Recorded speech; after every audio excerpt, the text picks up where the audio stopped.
So, you're keen to apply for a global experience for credit towards your UQ degree? Great. Well, it is likely that you have come across the term progression check. Now, a progression check is a way to ensure that you are progressing through your UQ program correctly. And this is a great tool to see how a global experience is going to fit into your degree. Knowing your program rules and requirements and completing a progression check yourself will help you to prepare for the global experience. And this video will help step you through that process. First things first, get yourself a copy of your studies report from MySciNet.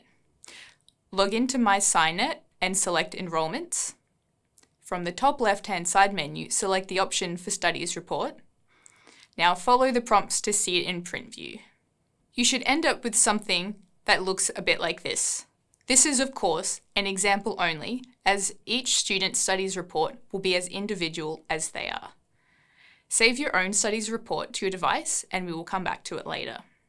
Next, go to MyUQ and search for your program.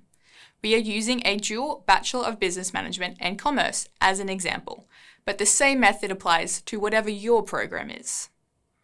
You should be aware that the rules and requirements can change depending on the year that you commenced your program. You can select the appropriate year by using the drop-down box on the top right of the screen. Once you have the right year of commencement selected, scroll down to find the program rules and read through the requirements of your program. Ensure that you have a good understanding of the rules. For example, do you need to select a major? Just one or two? Is there an advanced level requirement? Do you have any electives available? What are the rules that you will have to follow to ensure that you can graduate with your particular program? Once you have a good understanding of your UQ program rules and requirements, then you can move on to the next step. Back on your program webpage, click on the Courses tab.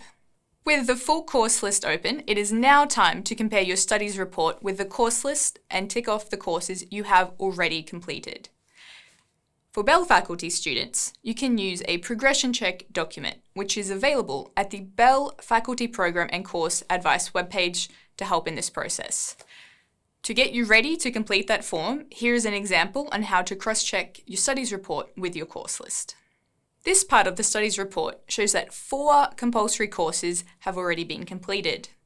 Compulsory courses may be known as core courses. They are the courses you have to complete to be able to graduate with your specific degree or majors. They are the non-negotiable courses. There are also compulsory courses within a major, and in fact, from 2021, all courses in the major are compulsory. These particular compulsory courses that we are ticking off are all from the core courses list. Next, we would normally mention discipline electives from within the major. But from 2021 onwards, the BEL faculty majors don't contain discipline electives. All courses within the major are compulsory.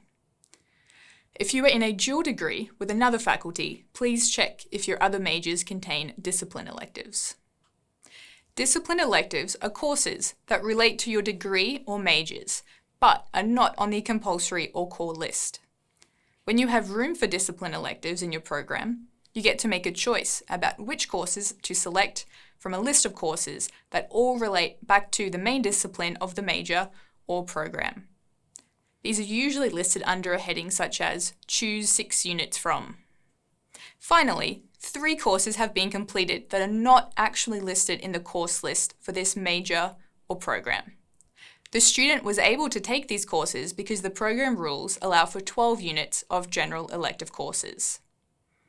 This is the type of credit that allows a student to study courses outside their major or minors, or even outside their school or faculty, according to their own personal interest.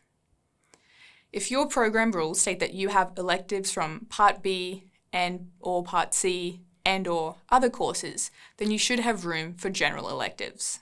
Once you have finished comparing your own studies report and the program course list and filled in your BEL progression check document, you will have identified not only what you have already completed, but most importantly, what you still have available to study as part of your UQ program. Now, when it comes to a global experience for credit, you will need to make sure that whatever you do overseas can fit into the credit that you still have left in your UQ program. So, what have you found out? What do you have left in your degree? The best possible scenario is that you still have some general electives available in your UQ program. General electives are the best courses to use for your global experience as they give you the most flexibility. If you have room for general electives at UQ, you should be able to choose from a huge range of courses at the host university that don't need to match anything that UQ teaches. You can really explore all those academic topics that UQ doesn't have any courses dedicated to. We strongly recommend that you save any general electives for your time overseas. If you don't have any more room for general electives in your UQ program and you are in a dual degree with another faculty, maybe you have some discipline electives available in the non-BEL part of your degree. Discipline electives don't allow you as much flexibility as general electives, but they are still good to use for a global experience. If you want credit for a discipline elective from a global experience, then you will need to find host university courses that are in a similar field of study to your UQ discipline, major, or minor. But the host university courses do not have to match specific UQ courses. They just need to fit into that discipline of study and be at the right level. For example, level 1, 2, or 3. This allows you to study courses that are not offered at UQ, but you still get credit towards your major or your degree as a whole. If all your general and discipline electives are gone and you are left only with compulsory courses, then things will get a bit more tricky. If this is your situation, you will need to find courses from your host university that match the content of the UQ compulsory courses at least 70%. So you basically have to find the same course but taught at a different university. This can be challenging and requires a lot of information from the host university course profile to determine equivalency, and it can take longer to get approved.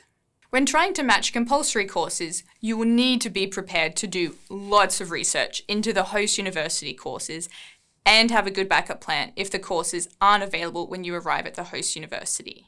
So make sure you check the credit precedent database and check the host university page for any additional info that is specific to BEL. Your faculty may have rules about how many compulsory courses you may be allowed to get credit for, so do check directly with your faculty about their exchange credit rules. Now that you know what kind of UQ credit you have available for your exchange, you can start looking for a host university that will offer you the right kinds of courses that match in the right ways. When you do start looking for a host university, please keep in mind that you might not be looking for just 4 courses to make up the full-time study load at that university. You might need to find anywhere between 2 and 10 courses per semester to fulfill their full-time study load and get credit for UQ's full-time study load. Study loads vary between host universities depending on their full-time study load and the credit value of their individual courses.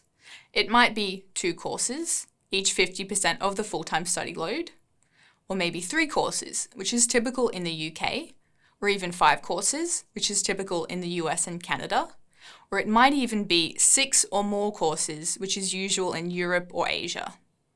Very rarely will you find that you have to complete exactly 4 courses at your host university to be equivalent to your 8 units of UQ credit to be gained from your exchange. More information on the full-time study loads, how to fill in your study plan, and how to research host university options can be sought from the Internships and Global Experiences team on their website, via an appointment, by attending an information session, watching other videos, or you can email them at iget@uq.edu.au with any questions. I can say from my own experience that exchange has been an incredible part of my time at UQ, and I wish you the very best of luck on this amazing journey, and have a great time overseas.